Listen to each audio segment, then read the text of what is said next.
जाळी तयाचे अगस्पर्श राणी दानी तसा हो मदचक्र पाणी दानी तसा हो मदचक्र पाणी कर्मभूमीच्या पेठे नरदेह लाभले अवचटे मुक्ती रत्न घेई जे गोमटे जमू मृत्यू पाक ही संत श्रेष्ठ भास्कर भक्त यांची ही ओवी आहे। आज आपण या ओवीला स्पर्श करणार आहोत। जळगाव जामोद संग्रामपूर तालुका सामुदायिक देवपूजा महोत्सव या निमित्तानं या 2024 ला खऱ्या अर्थानं परमपूज्य परमादरणीय पंचकृष्ण प्रबोधन परिषदेचे संस्थापक आदरणीय आचार्य प्रभू बाबाजी बाबांकडनं प्रेरणा घेऊन चालू झालेली मलकापूर नांदुरा तालुक्याची देवपूजा आणि त्याच प्रेरणेतनं चालू झालेली ही एक संग्रामपूर आणि जळगाव जामोद तालुक्याची देवपूजा। या देवपूजेला गेल्या सतत दुसरा महिना आहे, दुसरी देवपूजा आहे। तुम्हा सर्वांचा सहवास मला लाभतो आहे। बंधूंनो, मागच्या वेळेस आपण महानुभाव पंथाबद्दलची माहिती घेत असताना तसं महानुभाव पंथ या शब्दाशी आपण जर कधी विचार केला तर शब्द आताचा वाटतो आणि म्हणून हे आता काय हा नवीन उदयाला आलेला पंथ आहे की काय ही एक सामाजिक भावना माणसाच्या मनात येऊन जाते। परंतु खऱ्या अर्थानं पंथाचा विचार जर कधी केला, पंथांची मीमांसा जर कधी केली तर अगदी हा सत्य सनातन असा आमचा धर्म आहे। हंस अवतारापासून चालून आलेली आमची परंपरा त्रेतायुगामध्ये श्री दत्तात्रय प्रभू या मार्गाशी आदकारण सांगणारे आमचे साधनदाता श्री चक्रधर महाराज असे या संपूर्ण पंचकृष्णाने कर्मभूमीच्या पेठे नरदेह लाभले अवचटे मुक्ती रत्न घेई जे गोमटे जम मृत्यू पा। तुम्ही आपण जन्माला कुठे आलेलो आहोत हे प्रवचन नाही, अगदी मुक्त मनाने माझ्याशी तुम्ही गप्पा मारत बोलायचं आहे। आपण फार वेळ जाणणार नाही आहे, अर्धा पाऊण तासात तुम्हाला माझ्याकडनं सांगता येईल तेवढा धर्म सोप्या शब्दात सांगण्याचा प्रयत्न। आपण आणि तुम्ही सर्व या कर्मभूमीच्या पेठेमध्ये, पेठ असं बाजाराला म्हटलं, इथं जन्माला आलेलो आहोत। आणि मग बाजारात म्हटलं की बाजारात गेल्यानंतर आपण प्रत्येक गोष्ट घेत असतो, बेगडे घेत असतो, सोनंही घेत असतो, नाही का? जे माणसाला आकर्षित करतं ती प्रत्येक गोष्ट आपण घेत असतो। तसं ही कर्मभूमीची पेठ आहे। इथं आपल्याला प्रत्येकाला जन्माला आल्यानंतर कर्म करावं लागणार आहे आणि केलेल्या कर्मातून आपल्याला मुक्तीकडे जायचं आहे। तोपर्यंत कर्म करायचं आहे तो मुक्ती रत्न घेई जे गोमटे जव मृत्यू पावे। मृत्यूच्या शेवटच्या क्षणापर्यंत आपल्याला कर्म करायचे आहे आणि ते कर्म करत असताना खऱ्या अर्थानं आपल्याला गरज पडणार आहे धर्माची। आणि मग हा धर्म घेत असताना आम्ही विचार करतो का? तुम्ही आता यातले बरेचसे महाउपदेशी आहात। मगाशी इथं 2 उपदेश झालेले आहेत। उपदेश म्हणजे काय तर खऱ्या अर्थानं त्या परमेश्वराच्या परमार्गामध्ये, परमेश्वराच्या प्रांतामध्ये, उप म्हणजे जवळ, देश म्हणजे जवळ, परमेश्वराचा जो देश आहे त्याच्या जवळ जाण्याची जी परंपरा आहे त्याला उपदेश असं म्हटलं जातं। जो श्री गुरुकडनं खऱ्या अर्थानं आपल्याला कानामध्ये मिळालेला जो मंत्र आहे, जे 18 अक्षराचं नाव आहे, त्या नावानं आपण मुक्ती पथाकडे जाणार आहोत। महानुभाव पंथाचा उपदेश घेत असताना बऱ्याच वेळेला एक नकारात्मक भावना आलेली आहे, समाजामध्ये ती पेरत गेलेली आहे। महानुभाव पंथ खूपच कडक आहे बाबा, त्यांना हे चालत नाही, त्यांना ते चालत नाही। पण खऱ्या अर्थाने एका निष्ठेनं तुम्ही कुठल्याही धर्मात असेल, कुठल्याही पंथात असेल, तुमची निष्ठा जर समर्पित नसेल तर तुम्ही त्या धर्माची, त्या पंथाची मीमांसा तुमच्यात येणार नाही। धर्म म्हणजे काय? धर्माची व्याख्या आमचे भाष्यकार सांगतात, येत धार्यते तत् धर्म। जो धारण केला जातो त्याला धर्म म्हणायचं आहे। ज्या धर्माने अनेक आमचे पूर्वज मुक्तीपथाकडे गेले त्याच धर्माने आम्हाला मुक्तीपथाकडे जायचं आहे। मुक्तीपथाकडे जाणं म्हणजे खऱ्या अर्थानं मोक्षाला जाणं आहे। मनुष्य जन्मात आल्यानंतर माणसाला 4 पुरुषार्थ पूर्ण करायची आहे, धर्म, अर्थ, काम आणि मोक्ष। त्यातला धर्म नावाचा पुरुषार्थ आम्ही विसरत चाललेलो। अर्थ आणि काम या 2 पुरुषार्थांच्या पाठीमागे आपली ससेलपट चालू आहे। मोक्ष नावाच्या पुरुषार्थाबद्दलची आपली वल्गना आहे की कुणी पाहिलाय मोक्ष, कुणी पाहिली मुक्ती, नाही का? मागच्या प्रवचनात आपण देवपूजेबद्दलचा बराच वहापोह केलेला आहे आणि आताही आपला हा मेळावा देवपूजेसाठीच आहे। मग देवपूजा केल्याने आपला काय फायदा होणार आहे?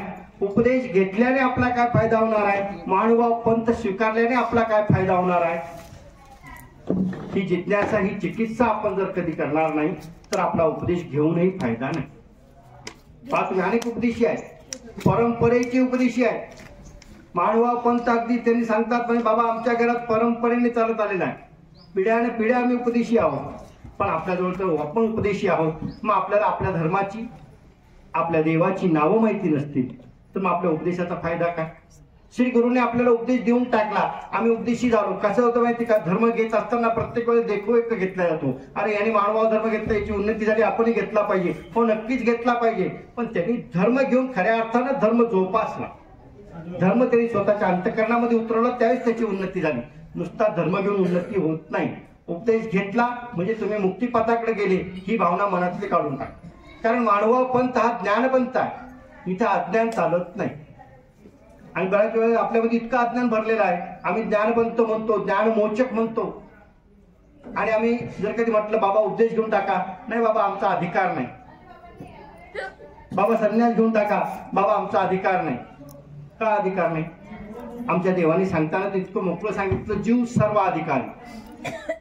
पहा तुम्ही, या सृष्टीची रचना झाल्यानंतर 3 मूळ सृष्टीला जे ज्ञान दिल्या गेलं, त्या ज्ञानाला 3 मूळ सृष्टीला ज्ञान मिळाल्यानंतर या जीवाने स्वतःचे केलेले कल्पात नाही सर्व सृष्टीची परत एकदा रचना सुरुवात झालेली आहे.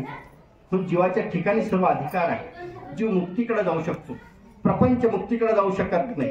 देवता नित्यबद्ध आहेत, त्या मुक्तिपथाकडे जाऊ शकत नाही. त्या स्वतःही बांधलेल्या आहेत, त्या अनेकाला मुक्तीला नेऊ शकत नाहीत. हे देवतेची सांगितलेली मीमांसा आहे. प्रपंच जड आहे, मिथ्या आहे. पहा तुम्ही, सकाळी आणलेलं दूध सायंकाळमध्ये नासणार आहे, दिशे ते नासे हा प्रपंच आहे. मग प्रपंचही मुक्तीला जाऊ शकत नाही, देवता मुक्तीला जाऊ शकत नाही, मग मुक्तिपथाकडे कोण जाऊ शकतं? तर तो जीव आहे. आणि म्हणून या जीवाकडे पाहून या सृष्टीची रचना झालेली आहे. जीवाला जर सर्व अधिकार आहे, त्याच्या ठिकाणी सर्व अधिकाराची तयारी तो करू शकतो, तर त्या अधिकाराने तो मुक्तिपथापर्यंत जाऊ शकतो. हे परमेश्वराने पाहिल्यामुळे परमेश्वराने त्याला ज्ञान दिलेलं आहे. की या सृष्टीचं जे ज्ञान आहे ना, ज्ञान म्हणजे फार मोठं नाही, खूप मोठे मोठे ग्रंथ वाचले असतील, खूप मोठ्या मोठ्या ग्रंथाचा अभ्यास दिला असेल असं नाही. ज्ञान अगदी सोप्या शब्दात आमच्या देवाने सांगितलंय. ज्ञान म्हणजे काय?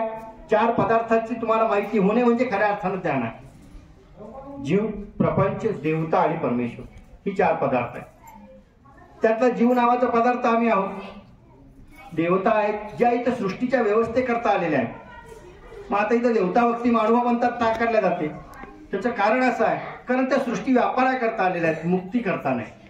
तुम्हाला मुक्तीकडे जायचंय, तुमचं ध्येय ठरलं पाहिजे ना. आम्हाला इथून बुलढाण्याला जायचं हे ठरत नाही तोपर्यंत एसटी वाला सुद्धा आम्हाला गाडीत बसू देत नाही. गाडीत बसल्यानंतर त्याला सांगावं लागेल मला बुलढाणा जायचंय, नांदोरा जायचंय, मलकापूर जायचंय, तिकीट मागावं लागेल. तो तिकीट देईल त्यावेळेस तुम्हाला त्या तिकिटापर्यंत उतरता येईल. तसं धर्माचं आहे. तुम्ही धर्म घेतल्यानंतर तुम्हाला शेवटचं जे तुमचं ध्येय आहे, शेवटचा तुमचा जो स्टॉप आहे तो ठरवावा लागणार. आमचा शेवटचा स्टॉप हा खऱ्या अर्थानं परमेश्वर प्राप्ती आहे. या जीवाची जन्म मरणात मुक्ती जी आहे ना, तिकडे आपल्याला जायचं आहे. नाहीतर राडगाडगीचा दृष्टांत सर्वतांनी 114 दृष्टांत सांगितलेले आहेत.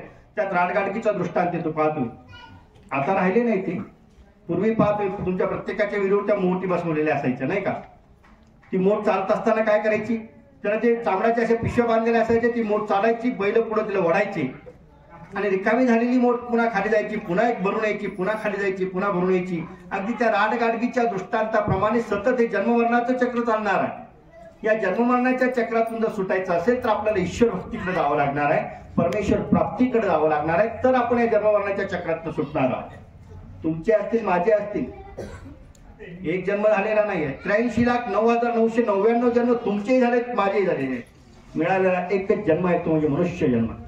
आणि या मनुष्य जन्मात आपल्याला आपला उद्धार करून घेता येणार. कारण मनुष्य जन्मातच माणसाजवळ बुद्धी आहे. बुद्धीने तो सदैव विचार करू शकतो. त्याच्याजवळ बुद्धी नावाची एक वस्तू अशी ती परमेश्वराने दिलेली आहे, त्या बुद्धीने त्याला विचार करता येतो. पाच वेळा तिथं प्रवचन चाललेलं आहे. आजूबाजूला अगदी कुत्रे फिरत असतील, मांजरे फिरत असतील, त्यांना प्रवचनाची माहिती आहे का? नाही. ती प्रवचन ऐकू शकत नाही. माणूस प्रवचन ऐकू शकतो. त्या प्रवचनात तो विचार करू शकतो आणि खरं काय खोटं काय याची मीमांसा तो करू शकतो, कारण ती बुद्धी त्याच्याजवळ आहे. पाहत नाही आपण छोट्या छोट्या गोष्टी करता आपली बुद्धी वाया घालत असतो. पाहत नाही आमच्या मायमावल्या कापड्याच्या दुकानात जर कधी गेल्या तुम्ही, तर कधी असं घडलं का तुम्ही गेल्या आणि गेल्या गेल्या पटकन 2 साड्या उचलल्या घेऊन घरी निघून आल्या? घडलं का असं कधी? कधीच घडत नाही. त्या दुकानदाराला तुम्ही 100 साड्या मागसाल, त्या 100 साड्यातल्या 2च साड्या तुम्ही घेसाल आणि त्या 2 घेतल्यानंतर सुद्धा त्याला सांगसाल बाबा रे घरी जाऊन मी आमच्या सासूला दाखवेल, आमच्या मैत्रिणीला दाखवेल, जर पटली रंग आवडला तिला तर ठेवेल, नाही तर वापस आणेल. ही बोला करून साडी वापस आणत असतो नाही का. म्हणजे कपडा घेताना जर आपण एवढा विचार करतो मग धर्म घेताना का करू नये? ज्या धर्माने आपल्याला मुक्तीकडे जायचं आहे, ज्या पंथाने आपल्याला मुक्तीकडे जायचंय, तो धर्म घेताना आपण का विचार करू नये? विचार केला पाहिजे. जर आपण विचार केला तरच अगदी भास्कर भट्टांच्या म्हणण्याप्रमाणे इथे येऊन आपण बाजार करणार. पाहतो इथं प्रत्येक गोष्टीचा बाजार आहे. बाजारात गेल्यानंतर तुम्हाला प्रत्येक गोष्ट दिसणार आहे. ते खेळणं दिसणार आहे, वेगळं दिसणार आहे, सोनं दिसणार आहे. सोन्याची दुकानं किती असतात बाजारात? अगदी मोजकी, नाही का? पण बेंटेक्स आता नवीन आलं, ते बेंटेक्स जे आलेलं असेल ते बेगड, त्याची दुकानं भरपूर आहेत. कारण ते टिकत नाही. जे टिकत नाही ते भरपूर आहे. जे टिकतं त्याचं दुकान कमी असतं. आणि म्हणून त्याचं दुकान तुम्हाला एक संतांच्या जवळ जावं लागणार, ईश्वराच्या जवळ जावं लागणार. जे सद्विचाराचे लोक असतील त्यांच्या संगतीत जावं लागणार आहे. त्यालाच तर आपण सत्संग म्हणतो ना. सत्संगाचा अर्थ काय आहे? इथं आल्यानंतर आता सकाळी तुम्ही 10 वाजेचे आलेले आहात, 3 वाजेपर्यंतचा जो वेळ द्यायचा आहे, या वेळेत तुमची झालेली जी विचाराची देवाणघेवाण आहे, त्यात खऱ्या अर्थानं तुमच्या मनामध्ये, तुमच्या विचारामध्ये, तुमच्या बुद्धीमध्ये ते परिवर्तन येणार आहे. आणि ते परिवर्तन येणंच खऱ्या अर्थाने सत्संगाचा फायदा आहे. देवपूजा तर प्रत्येकाच्या घरात आहे. आपण सकाळी उठल्यानंतर ती करतो. कशी करतो पाहतो. आम्ही अगदी सकाळी उठल्यानंतर कोण हातपाय धुवून देवपूजेच्या पुढे गेलेले असतो. पटकन देव उचलायच्या, कपडाला लावायचं, ठेवायचं. ठेव का पटकन चहा ठेव, मला जायचंय लगेच बाजारात. अशाने देवपूजा नाही. आमचं पारायण आम्हाला सांगितलं गेलेलं आहे. पारायण आमचं चाललेलं असतं. ते पारायण सुद्धा आमचं तेवढ्या करताच असतं. पहा तुम्ही दत्तात्रय कवचाचं पारायण तुम्ही सर्वजण घराघरात करतात का नाही? कशा करता करतो आम्ही पारायण? त्यातली एक ओळ आहे, मी नेहमी सांगत असतो. भूत बाधा भयोन्माद ग्रह पीडा विनाशकम दारिद्र्य वेशनहारम दत्तात्रयम नमस्तुते. जेव्हा माझी भूतबाधा जाऊ दे, माझं दारिद्र्य जाऊ दे, याच्याकरता आमचं पारायण. नक्कीच नाही. दत्तात्रय कवचाचं पारायण खऱ्या अर्थाने केलं कशा करता पाहिजे? ज्या भृगु ऋषींनी तो साक्षात्कार घेतलाय, त्या भृगु ऋषींनी त्याच पारायणाच्या शेवटच्या वेळी सांगितलं, एक विशंती श्लोकाना ये सहस्र पटेंडर प्रेत प्रात वृत्ताय साक्षात देवम सपश्चित. 21 वेळेला 1000 वेळ ह्या दत्तात्रय कवचाचं तुम्ही पारायण केलं तर साक्षात श्री दत्तात्रय महाराजांची भेट होणार आहे. इतकं मोठं फलित त्या दत्तात्रय कवचाचं आहे. ज्यांनी स्वतः ते अनुभवलं त्यांनी ते त्या दत्तात्रय कवचात मांडलं. आम्ही करतोय त्याच्याकरता पारायण? नक्कीच नाही. आम्हाला फक्त गरज कशापुरतं असते? आमचं आलेलं संकट असेल, आमचं आलेली दुःख असेल, आमची आलेली बाधा असेल, ती जावी एवढ्या करता आपण देवाकडे आलेलो. आणि ही स्वार्थपर भक्ती मुक्तीकडे नाही नेऊ शकत. मुक्तीकडे जर जायचं असेल तर आपल्याला तन मन धनानं समर्पण द्यावं लागणार आहे. पहा तुम्ही, आमच्या मंदिरात वेळा कधी येतो? ज्यावेळेस आम्हाला पीडा असते त्यावेळेस. आम्हाला पीडा नाही, मंदिरात पीडा नाही, आहे की नाही? हा स्वार्थपर आपला चाललेला सगळा बाजार आहे. या बाजाराला सोडून खऱ्या अर्थानं परमेश्वर भक्तीचा जर बाजार आपण केला तरच आपण ईश्वर प्राप्तीकडे जाऊ शकतो. मगाशी तर संस्कारावरती चर्चा झाली. पाहतो येणार प्रत्येक जण सांगत होता संस्कार गरजेचे आहे, कारण त्या संस्काराची गरज आपल्याला जाणवते. पाहतो उद्या छत्रपती शिवाजी महाराजांची जयंती आहे. जे छत्रपती घडत असताना जिजाऊंनी त्यांच्यावरती संस्कार केले, म्हणून आज संपूर्ण महाराष्ट्रावर छत्रपती प्रत्येकाच्या हृदय सिंहासनावर राज्य करतायत.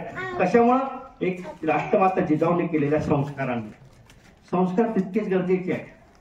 आपल्याला प्रत्येकाला वाटतं शिवाजी जन्माला आला पाहिजे, पण दुसऱ्याच्या घरात, आपल्या घरात नको. आपण पोरगा बाहेर जाताना सरळ सांगतोय भांडण करू नको, कोणाच्या याच्यात पडू नको, तुझं तुझं लगेच घरी ये. हे जर राष्ट्रमाता जिजाऊने सांगितलं असतं तर आज आपण राहिलो असतो? नसतो. आपल्या मुलांमध्ये खऱ्या अर्थानं राष्ट्रभक्ती, समाजसेवा, धर्म हा आपल्याला ओळखावा लागणार. त्यांना शिकवावं लागणार आहे की आमचा धर्म असा. श्रीकृष्ण भगवंताच्या स्वामी विवेकानंदांच्या जीवनामधला एक प्रसंग आहे. पहा तुम्ही, मी मागच्या वेळेस सांगितलं होतं, आपण मुलांना घडत असताना अगदी सहज सहज घडू शकतो, त्यांना काहीच करण्याची गरज नाहीये. आणि आताची मुलं तर मारायच्या कामाचे नाहीच. ते मारले की ते विचारतात. आपली पिढी गेली म्हणजे 90-80च्या जन्माला आलेली जी मुलं आहेत त्यांनी मार खाल्लेला आहे. आता मार खात नाही. आता ते आई बापांना मारायला तयार होतात पण मार खायला तयार होत नाही. त्याचं कारण आहे, त्याची चुका आपल्या आहेत, त्यांच्या नाही. आपण एक ठरवून घेतलेला आहे, मला जो त्रास झाला तो माझ्या मुलाला झाला नाही पाहिजे. ही जी आपली झालेली भावना, या भावनेपोटी आपण त्यांचे जास्त लाडकोड करतो.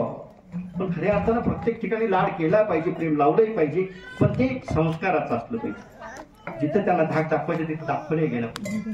आणि म्हणून स्वामी विवेकानंदांच्या जीवनामध्ये ज्यावेळी स्वामी विवेकानंदांचं नाव नरेंद्र होतं, त्यांना शिकवण्याकरता की परिस्थिती चांगली गडगंज श्रीमंत आहे, पिताश्री वकील आहेत आणि म्हणून त्यांना स्कूलमध्ये नेण्याकरता, त्या गुरुकुलात नेण्याकरता एक रथ ठेवलेला होता, एक बग्गी ठेवलेली होती.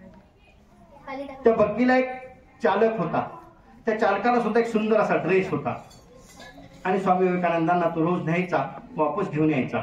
एक दिवस ज्या गुरुकुलवरनं वापस आले, त्या स्वामी विवेकानंदांच्या आईने त्यांना विचारलं, बाळ नरेंद्र, तुला काय व्हायचं रे?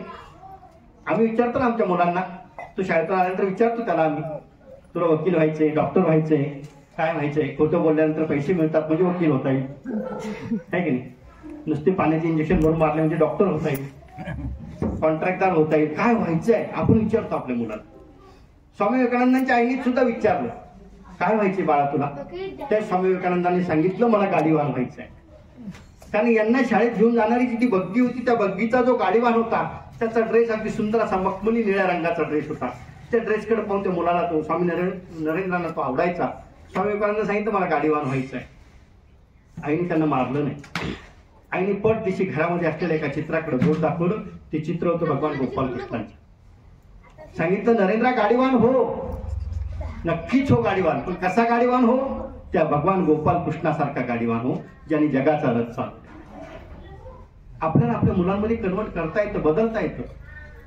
आपल्या देवाची, आपल्या अध्यात्माची अशी अनेक चरित्र आहेत, अनेक राष्ट्रपुरुषांची अशी चरित्र आहेत की ते चरित्र सांगून आपण त्यांच्यामध्ये राष्ट्रभावना जागृत करू शकतो, धर्मभावना जागृत करू शकतो आणि त्यांच्यामध्ये खऱ्या अर्थाने ते संस्काराचं बीजारोपण आपण करू शकतो. ते आपल्याला करता आलं पाहिजे. कधी आपल्याला धर्म माहिती असेल त्यावेळेस. आम्ही मानवभाव धर्म घेतला, पहा तुम्ही आता आमचं तर भाग्य इतकं आहे, 2024 खऱ्या अर्थानं सर्व मानवांकरता अभिमानाची गोष्ट आहे. तुमच्यापर्यंत ती बातमी आलेली असेल, येणारी भगवान श्री चक्रधर स्वामी जयंती शासकीय होणार आहे. हे राज्यपालांचं परिपत्रक प्रत्येक शाळेला, प्रत्येक जिल्हा परिषदेला, प्रत्येक ठिकाणी पोहोचलेलं आहे. तहसील कार्यालयापर्यंत पोहोचलेलं आहे. राज्यपालांचं परिपत्रक आहे. शासकीय रित्या ज्यावेळी भगवान श्री चक्रधर स्वामीची जयंती गावागावात साजरी होणार आहे, त्यावेळेस आम्हाला श्री चक्रधर स्वामी सांगता आले पाहिजे. आम्ही काय सांगणार नाही, आम्ही परंपरेचे उपदेशी आहोत, आम्ही स्वामींचे भक्त आहोत. आपण स्वामी कोण होते? स्वामींनी सांगितलेलं तत्व काय आहे? मानवतेकरता स्वामींनी खऱ्या अर्थाने घेतलेली कष्ट कशी आहेत? 12 वर्षाच्या त्या प्रदीर्घ मौनातनं खऱ्या अर्थाने या जीवाची होणारी पण सर्वजणांनी कशी शोधली असेल ती आम्हाला चरित्रात शोधावं लागणार आहे. हे श्री चक्रधर स्वामी आम्हाला मुलगा शाळेतली जयंती साजरी करून आल्यानंतर त्याला शिकवता आला पाहिजे की अरे देव, आमचा देव आहे श्री चक्रधर महाराज आहे, तुझ्या शाळेत जयंती झाली ना ती आमच्या देवाची आहे, हे आम्हाला अभिमानानं सांगता आलं पाहिजे. म्हणजे आपल्याला वाचन करावं लागणार, सत्संगाला जावं लागणार आहे, संतांजवळ जावं लागणार आहे. पहा तुम्ही आता सोपं झालं हो, तुमच्या हातात आलेल्या मोबाईल मध्ये प्रत्येक गोष्ट आहे. युट्यूबवरती गेल्या कोरोनाच्या कालखंडामध्ये तर अनेक युट्यूब चॅनल चालू झाले. घरी बसल्या तुम्हाला सकाळी 9 वाजता पोथी मिळते ऐकायला, पण आम्हाला वेळ कुठं आहे?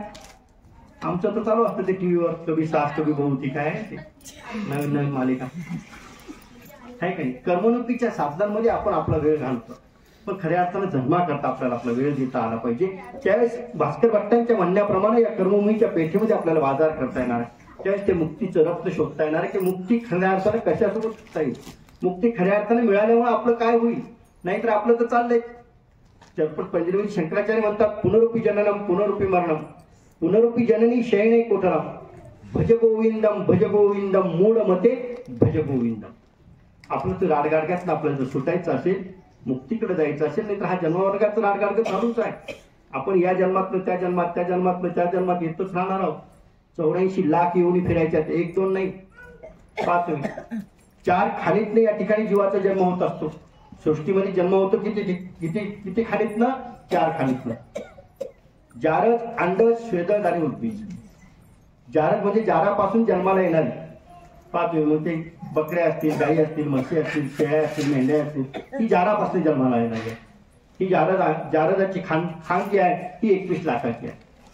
अंडज म्हणजे ही पक्षी कुळ, ही अंड्यापासून जन्माला येणारी आहे, ही 21 लाखाची येऊन आहे. स्वेदज म्हणजे घामापासून जन्माला येणार. आता कमी झाल्या त्या. पूर्वी खेडोपाडी फिरताना दिसायची एक मागे एकदम बसलेली असायची, डोक्यात मारत नाही का ते उवा, लिका, ढेकून, हे घामापासून जन्माला येणार आहे. ही 21 लाखाची येऊन आहे. जारज, अंडज, स्वेदज आणि उद्भिज म्हणजे बी पेरून जे उगवल्या जातं, ही जी झाडं आहेत, ही जलद्रूप आहेत, ही बियापासून जन्माला येणार, ही 21 लाखाची येऊन आहे.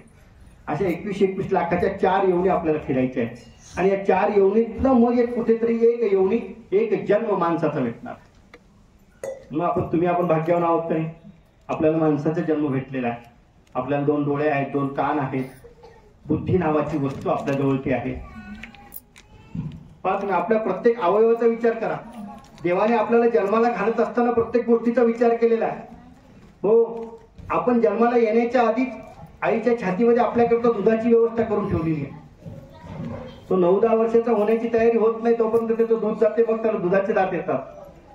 ते दुधाचे दात निघून गेल्यानंतर मग पक्के दात येतात. प्रत्येक गोष्टीचं नियोजन आहे परमेश्वराचं. अगदी तो 60-70 कडे झुकायला लागला त्याचे कान बंद होतात. आता तुला ऐकायची गरज नाही आहे. तुम्ही तो बाहेर व्हायला सुरुवात होतो. त्याचे दात पडायला लागतात. आता तुला चावायची गरज नाही आहे, जपायची गरज आहे. त्यावेळेस हा जपतो का? मग नाही जपत, कारण याने लहानपणीच कधी जपलेलं नाही तर म्हातारपणी कधी जपणार आहे. प्रत्येक गोष्टीचं नियोजन परमेश्वराचं आहे, आपल्याजवळ नियोजन नाही. आपल्याला जन्माला येण्याची सूचना त्यांनी 9 महिने आधी देऊन टाकली, पण मृत्यूची सूचना दिली का? नाही. ती आज सुद्धा अगदी शेवटच्या क्षणी कधी काही होऊ शकते. तो क्षण त्यांनी त्याच्या हातात ठेवून घेतलेला आहे. जन्माला यायचं 9 महिने आधी सूचना मिळते, बाळ घरात जन्माला येणार आहे, आपला जन्म होणार हे 9 महिने आधी, 1 वर्ष आधी कळतं. पण मृत्यूची सूचना परमेश्वराच्या हातात आहे आणि म्हणून शेवटचा काळ प्रत्येकाचा येणार आहे आणि म्हणून तो येण्याच्या आत आपल्याला ही सर्व तयारी करायची आहे. जर आपण ही तयारी करणार असो, जर आपण आपलं जीवन धर्माने जगणार असो, तर आपण आपली मुलं धर्माने जगवू शकतो, अन्यथा जगू शकत नाही. सत्संगामध्ये जाऊन आपल्याला फायदा करून काय घ्यायचा आहे? देवपूजा कशी करायची आहे, तो विशेष कुठल्या अवताराचा आहे. 5 पंचावताराचे लोक उपवासक आम्ही आहोत, पण 5 अवताराचे विशेष आम्हाला ओळखता आले पाहिजे. नाही ओळखता आले तर घरात येणारे जे बाबा असतील त्या बाबांना तुम्ही रिकामा का बसू देतात? भिक्षा देणं तुमचं जसं कर्तव्य आहे तसं तुम्हाला त्यांना विचारणं हे तुमचं दुसरं कर्तव्य आहे. ते घरी आल्यानंतर उपाशी जाऊन हे तितकंच खरं आहे. त्यांना जीव घातलं पाहिजे, त्यांना रक्षणा दिली पाहिजे, पण त्यांना विचारणं हे सुद्धा आपलंच काम. आपण त्यांना विचारलं पाहिजे, बाबा हा विशेष कुठल्या अवताराचा आहे, विशेष नमस्कार करताना आम्ही काय म्हटलं पाहिजे. जेव्हा तो श्री चक्रधर महाराजांच्या अवताराचा असेल, डोमेग्रामचा असेल, तर आम्हाला तो म्हणता आला पाहिजे, श्री चक्रधर महाराजांच्या पवित्र सेवा संबंधास माझे दंडवत.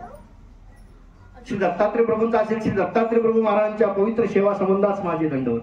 तुम्ही आता आपण देवपूजा करताना याच्यामध्ये प्रसाद केलेला आहे. प्रसाद म्हणजे काय आहे की नाही? प्रश्नच आहे आमच्याकडे प्रसाद पण असतात आणि प्रसाद तर प्रत्येकाकडेच आहे. नारळ फोडलं, त्याचं खोबरं वाहिलं गेलं की झाला प्रसाद. हा प्रसाद आहे का तो? नक्कीच नाही. परमेश्वराच्या अंगावरती जी वस्त्र होती, ज्या वस्त्राचे खऱ्या अर्थानं आजपर्यंत आपल्यापर्यंत पूर्वजांनी ती गोष्ट जशीच्या तशी पोहोचवली, तो प्रसाद आहे. की ज्या ठिकाणी परमेश्वराची वस्त्र आहे, अनुलेपन आहे, नख आहे, दाढ आहे, केश आहे, कळाप आहे आणि प्रसाद तुल्य विशेष आमच्या पंथात नमस्काराला भेटतात. स्वामींचा जो पोकळ फंड होता, अडकित्ता होता ना, त्या अडकित्ताची विशेष आहे. स्वामींचं जे ताट होतं भोजनाचं, ते ताटाचे विशेष आहे. प्रत्येक गोष्टीचा आमच्याजवळ विशेष आहे, पण तो विशेष आम्हाला माहिती पडला पाहिजे. तो विशेष आम्ही नमस्कार करताना परमेश्वराच्या यथावती लीळा आपल्याला आठवता आली पाहिजे आणि म्हणून तो विशेष नमस्कार असताना आपल्याला ती त्या ठिकाणी लीळा आठवायची आहे. पण डोमेग्रामचा असेल तर आम्हाला ती शिन्नस्त्रीची लीळा आठवता आली पाहिजे. की शिन्नस्त्रीला सर्वज्ञ ती चाकपताची भाजी रांधून सगळं भक्तजनांना जीव घालत होते. छोटीशी ती माठ आहे, त्या माठामध्ये ती चाकपताची भाजी कशी उकडली असेल, सर्वांच्या हाताने ती भाजी प्रत्येकाच्या पात्रामध्ये सर्वज्ञ वाढतायत आणि ती चाकपताची भाजी वाढत असताना ते प्रत्येकाला मिळणारा ईश्वराच्या हाताचा तो प्रसाद कसा मिळत असेल, हा अत्युच्च आनंद त्या लोकांना मिळाला की भाग्यवान आहे. आम्हाला का मिळाला नाही?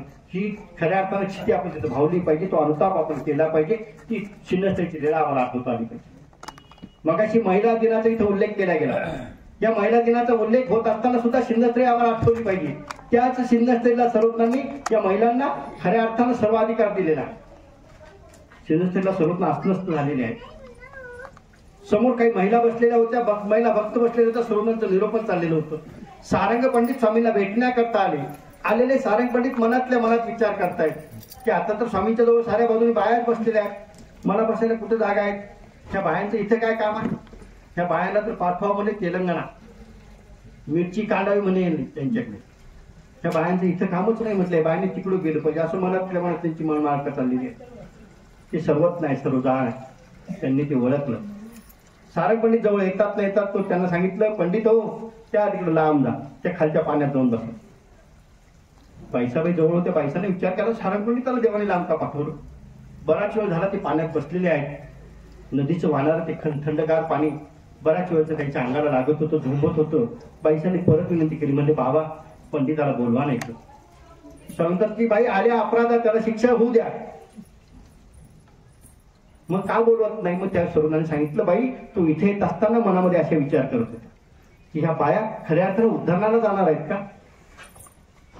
इथं तो उद्धरणाला जाण्याकरता फक्त पुरुष अधिकारी आहेत. बायांना तर तेलंगणात पाठवलं पाहिजे, मिरची काढून घेतली पाहिजे यांच्याकडून फक्त कामच घेतलं पाहिजे, ही भावना त्याच्या मनात आहे, म्हणून त्याला ती सजा दिलेली आहे. तिथं स्वामींनी ते बहुमूल्य असं सूत्र सांगितलं की तुम्ही जीव आणि यांच्या काही जीवल्या स्त्रियांना जो खऱ्या अर्थानं समान अधिकार देण्याची घटना सुद्धा शिन्नतळीची आहे. आणि मग ती डोमेग्रामचा विषय डोळ्यापुढे आल्यानंतर आम्हाला तो विशेष डोळ्यापुढे आल्यानंतर ही लीळा डोळ्यापुढे तरळली पाहिजे की हे परमेश्वरा, तू अधिकार दिला, ती शिन्नस्थळी कशी असेल तिथेचा विशेष मी आज नमस्कार करते आहे. मला तू खऱ्या अर्थानं दर्शन दे, म्हणून तुझ्या पवित्र सेवा संबंधात माझे दंडवत, म्हणून त्या विशेषाला आपला दंडवत करा. ही शिन्नस्थळीची लीळा दत्तात्रय प्रभूची आहे, तशाच लीळा आहे. प्रत्येक अवताराचे जे विशेष आमच्या घरात 5 किंवा 2च विशेष असतील, त्या 5-2 विशेषाच्या आपल्याला त्या लीळा पाठ करून ठेवता आल्या पाहिजे. आणि मग ती आरती आपण लावली पाहिजे. आरती ओळखताना सुद्धा बाईसाबाई आम्हाला आठवली पाहिजे. 3 वेळेला बाईसाबाई स्वामींचा पूजा अवसर करायचा. प्रेमिया भक्त आहेत बाईसाबाई. 3 वेळेच्या पूजा अवसराला बाईसांना अति सात्विक भाव प्रगट व्हायचे. रोमांचे स्वेरभंग हे जे 8 सात्विक भाव आहेत ते बाईसाबाईंचे प्रगट व्हायचे. शेवटच्या क्षणाला आचरणात ती आरती धरावं लागायची. इथपर्यंत बाईसाबाई भावाळ होऊन जायच्या. आमची आरती वावळणी कशी असती? एक तर देवा तू घेणे तर मी घेते, ही आरती वाळून देऊ नये. नाही आम्हाला प्रार्थना पार झाली तर चालेल, पण खऱ्या अर्थानं तो भावाळू परमेश्वर आमच्या डोळ्यापुढे तरळला पाहिजे. ती आरती वावळ नाही, ती अगरबत्ती दाखवू नाही. आणि ही देवपूजा झाल्यानंतर मग ते पारायण आहे. पारायण सुद्धा कशा करता केलं जातं? परमेश्वर पारायणाची आठवण ते पारायण आपल्या स्वार्थाकरता नक्कीच नाही आहे. ठीक आहे ना, संकल्प भक्तीने तुम्ही सुरुवात केली असेल, तुमचे काही संकट असतील, व्याधी असतील, दुःख असेल, त्याकरता तुम्ही सुरुवात केली असेल, पण केलेली ती सुरुवात सुद्धा तुम्ही सकामतेकडे निष्कामतेकडे केली पाहिजे, तरच त्या पारायणाचा फायदा होणार. म्हणून परमेश्वर पारायणाची आठवण म्हणजे ते पारायण आहे. ते पारायण आपण केलं पाहिजे. या घरात छोट्या छोट्या गोष्टी आपण सुरुवात केल्यानंतर मुलं आपोआप शिकणार आहे, त्यांना वेगळं शिकवायची गरज नाही आहे. आता तुम्ही आमच्या घरातली देवपूजा पाहत एकदम एका कोपऱ्याला निघून गेलेली आहे. घरात सगळ्यात मोठी देवपूजा आता वेगळीच आलेली आहे, ती 16 इंची 14 इंचीची नाही का. तिला घरात मध्यभागी जागा भेटली, पण देवपूजा एका कोपऱ्यात गेली. ज्या परमेश्वराच्या कृपेने आम्हाला 1200-1800 स्क्वेअर फूटचं घर भेटलं, त्या घरामध्ये आपण देवा करता 5x5चं 2x2चं घर देवघर नाही करू शकत? केलं पाहिजे, कारण हे परमेश्वराची कृपा आहे. तुम्हाला आम्हाला भेटलेले हे सर्व कर्मवशी जरी भेटलं असेल तरी ती ईश्वराची कृपा जर आमच्यावर नसती तर मला तर वाटतं 2021 तुम्ही आणि मी नक्की पाहिलं नसतं. 2020 तुम्ही सगळ्यांनी अनुभवलंय, 2019 अनुभवलंय, मृत्यूचा तांडव अनुभवलेला आहे. पण तुम्ही आपण आता इथं 2021च्या मतदान यादीत दिसतो किंवा एकमेकाशी बोलतो, त्याचं कारण फक्त ईश्वर आहे. म्हणून भेटलेले बोनस आयुष्याचं आपण धर्माकरता केलं पाहिजे की खर्च आता. म्हणून आतापर्यंत जेवढं गेलं असेल ते जाऊ द्या, पण इथून पुढे तुम्ही चिकित्सेनं जिज्ञासेनं सुधारणा घेतला पाहिजे. ही जी सर्व कार्यकर्ते मंडळी आहे, ज्यामध्ये आमचे दाभाडे सर असतील, NK सर असतील, बाळूभाऊ असतील, आमचे खांडवीचे बाबा असतील, हरिभाऊ असतील, या सर्व लोकांच्या मनामध्ये एकच भावना आहे की माझा देव या लोकांपर्यंत पोहोचला पाहिजे. मी कुठून तरी इथून मलकापूर नागदुरा तालुक्यात जाण्यापेक्षा माझ्या तालुक्यात का देवपूजा असू नये, माझ्या तालुक्यात का संतांना बोलू नये, माझ्या तालुक्यात का यांच्यापर्यंत माझ्या देवाचं ज्ञान पोहोचू नये आणि खऱ्या अर्थानं माझ्या धर्माचा, माझ्या देवाचा प्रसार होऊ नये, ही त्यांची जी तळमळ आहे, त्या तळमळीला तुम्ही सर्वांनी फक्त साथ द्यायची आहे. गायकवाड अगदी सुंदर शब्दात सांगितलेलं आहे, सल्ला नको पण साथ हवी. तुमची जर कधी साथ मिळणार असेल ना तर नक्कीच, मी तर मागच्या वेळी सुद्धा सांगितलं, एवढूसे रोप लावले ते दारी त्याचा वेलू गेला गगनावर. अहो 700-800 मलकापूर तालुक्याचे असतील, आम्ही 8000 जमा करू, ही ग्वाही आपल्याला द्यायची आहे. आपल्या आज आपण आलेले 80 असू 200 असू, याही पेक्षा आपण 8000च्या तयारीत असलो पाहिजे. आपल्यातला एक एक माणूस आपल्याला 1000 लोक जमा करू शकतो म्हणण्यापेक्षा खऱ्या अर्थानं 1000 लोकांपर्यंत धर्म नेऊ शकतो आहे. आणि परमेश्वराची तीच तर तळमळ आहे. परमेश्वराने या सृष्टीची जी रचना केलेली आहे ती जीवाला आपला आनंद देण्याकरता केलेली आहे. आनंद प्रत्येक गोष्टीत आहे. पहा तुम्ही, आपली चाललेली धडपड कशा करताय? फक्त आनंद करताय. मिळतो का आपल्याला आनंद? नाही. बाबा आता एवढं घर झालं का आपलं सगळं काम संपलं. घर झाल्यानंतर वाटतं आता गाडी आली पाहिजे घरापुढं, गाडी झाल्यानंतर वाटतं आता वेगळं आलं पाहिजे. गाडी, घर, बंगला, माडी ह्या सगळ्या गोष्टी इसर राहणाऱ्या आहेत. पण हा धर्म तुम्हाला तुमच्या शेवटापर्यंत नेणार आहे. आणि म्हणून या धर्माची आपल्याला जोपासना करायची आहे. ते मुक्तीचं रत्न खऱ्या अर्थाने जे भास्कर वाटताना अभिप्रेत आहे ते आपल्याला घ्यायचं आहे. आणि ते मुक्तीचं रत्न जर कधी आपण घेतलं तरच या सत्संगाचा आणि सत्संगाला दिलेल्या वेळेचा फायदा होणार. पहा तुम्ही तुमच्या जीवनातले मिळालेले 4 तास 2 तास खऱ्या अर्थाने गरजेची आहे, फायद्याची आहे. एक भिकारी होता. हा भिकारी निघाल्यानंतर याचा एक नियम असायचा, भीक मागायकरता निघताना सुद्धा हा थोडीत 4-2 दाणे टाकून निघायचा. आणि हा रोज निघतो, भीक मागतो आणि वापस येतो. पण एक दिवस नेमकं असं झालं की एका भविष्यकाळात त्या राज्याचा जो सम्राट होता त्या सम्राटाला सांगितलं की आज तुला जो कोणी पहिला भेटेल त्याला तुला मागायचा. आणि मग तो सम्राटही तसा भीक मागण्याकरता निघालेला सम्राट रस्त्याने चाललेला आहे. समोरून तो भिकारी आलेला आहे. भिकाऱ्याचा रोजचा नित्यनेम होता, मुठभर तरी तो तांदूळ झोळीमध्ये ठेवायचा आणि मग निघायचा. आज समोरून सम्राट आल्यानंतर भिकाऱ्याला आनंद झाला. ते म्हटलं आज सगळ्यात पहिलं गिऱ्हाईक आपल्याला सम्राट भेटला, राजा भेटला, आज मोठी भिक्षा भेटणार आहे. पण सम्राट त्या रथावरनं खाली उतरला, भिकाऱ्याच्या पुढे आला आणि आपले हात पसरून. भिकारी विचार करायला लागला, मी याच्याकडे मागणार होतो, हा राजाचा सम्राट आहे, हा मला भीक मागतोय, मी याला काय देणार आहे. भिकारी म्हटलं महाराज तुम्ही दिलं पाहिजे होता. सम्राटने सांगितलं नाही, राज्यावरती अरिष्ट येणार आहे, मला भविष्यकाळाने भविष्य सांगितलं, जो पहिला माणूस भेटेल त्याच्याकडे भिक्षा मागायची आहे. तर माझ्याकडे काय महाराज, माझ्या झोळीत काहीच नाही हो, मी नेमकी सुरुवात केलेली आहे, ते तुझ्या झोळीत हात घाल, जे असेल ते दे. भिकाऱ्याला विचार वाटला राज्याचा सम्राट आहे, द्यावं तर झोळीत तर काय आपल्याला 4-2 दाणे आहे, न द्यावं तर राजा नाराज होईल, देहांताची शिक्षा तर देणार नाही. आणि भीत भिकाऱ्याने झोळीत हात घातला. त्या मुठभर तांदळामधलं द्यायचं म्हटलं की आपल्या जीवावर येतं. पाहत तुम्ही भिकाऱ्याचं तेच झालं. द्यायचं म्हटलं त्या मुठभर तांदळामध्ये पुन्हा हात फिरवायचा, किती देऊ, राहिली पाहिजे मला, राजाला द्यायची आहे, पुन्हा हात घालायचा, पुन्हा काढायचा. असं करता करता कशी तरी 4-2 दाणे त्याच्या हातात आले. आणि ते 2 दाणे त्यांनी भिकाऱ्याने सम्राटाच्या हातात देऊन टाकले. सम्राटाने परत दाणे घेतले आणि त्याचे 2 दाणे परत त्याला वापस देऊन टाकले. 4-5 भेटलेले तांदळाच्या दाण्याचे 2 दाणे वापस भेटले. भिकाऱ्याने ते पुन्हा झोळीत टाकून घेतले. भिकारी निघून गेला. त्या दिवशी नेमकी भीक मागत असताना भिकाऱ्याची झोळी अगदी गच्च भरून गेली. वापस ज्यावेळेस आला त्या भिकाऱ्याने ती झोळी आपल्या पत्नीकडे दिली. पत्नीने ती झोळी उचकली आणि उचकलेल्या झोळीतल्या त्या झोळीमध्ये नेमके 5 ते 7 दाणे सोन्याचे झालेले. आणि मग भिकाऱ्याला तिची पत्नी म्हणते, का हो तुम्ही सोनं मागून आणले की तांदूळ मागून आणले. ते म्हणजे नाही तांदूळ मागून आणले. म्हणजे ही सोन्याची कशी काय झाली. तसं आमच्या जीवनात सत्संगामध्ये दिलेले हे जे 4-2 तास आहेत, 4-2 मिनिटं आहेत, ती खऱ्या अर्थानं सोन्याची होणार आहे. आणि म्हणून त्या भिकाऱ्यासारखं ते दान भिकाऱ्याने सम्राटाला दिलं असेल, आपल्याला दान आपल्याकरता द्यायचं आहे, परमेश्वराला सुद्धा द्यायचं नाही, आपल्याकरता आपला वेळ द्यायचा आहे. आणि म्हणून आठवड्यात मिळणार हा एक रविवार जर तुम्ही दिला तर नक्कीच तुमच्या जीवनाचं सोनं झाल्याशिवाय राहणार नाही. हीच त्या साधनदात्याची त्यांनी प्रार्थना करतो. बोलण्यासारखं बरंच आहे, पण मी बोलत राहील, पण तुम्ही नुसते ऐकत राहण्यापेक्षा तुम्ही काही विचारलं पाहिजे. मी मागच्या वर्षी म्हटलं होतं, तुम्ही तुमच्या मनातले प्रश्न विचारा, म्हणजे आम्हाला इथून ते उलगडून सांगता येतील. आणि म्हणून नक्कीच पुढच्या वेळेपासून तुम्ही तुमचे प्रश्न तयार करून आणसा, विचारसाल ही अपेक्षा करतो. आणि या सत्संगाच्या निमित्तानं तुमचा जो मिळणारा संवाद आहे, हा संवाद परमेश्वराने घडवावा, तुमच्यापर्यंत तो धर्म पोहोचावा आणि तुम्हाला तो ईश्वर मिळावा ही ईश्वरच्याने प्रार्थना करून माझ्या विचाराने या ठिकाणी विराम देतो. त्वमेव माता च पिता त्वमेव बंधू सखा त्वमेव सर्वं मम देव त्वमेव सर्वं मम देव. श्री गोपाल कृष्ण महाराज की